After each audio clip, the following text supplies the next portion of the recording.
How to fix iPhone not responding to touch. Hello everyone, I am Vishaka and welcome to our channel. Now let's get right into the tutorial.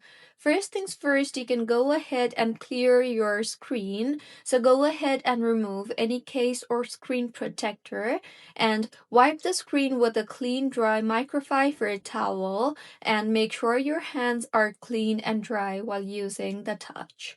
The next fix for this issue is open settings and tap on general. Here, tap on software update and make sure your iPhone is updated to its latest version, as latest version fixes touch bugs. In general, again, tap on iPhone storage and go ahead and delete any unused apps, videos, or photos, as low storage can cause touch lags. Now, in settings, again tap on general and then on transfer or reset iPhone. Here tap on reset and then tap on reset all settings.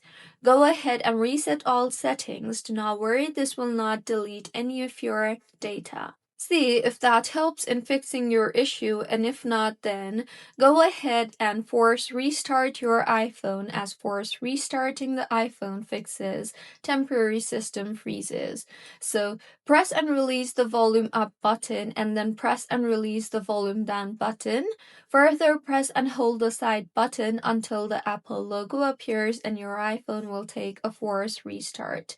And by now your issue should have been fixed.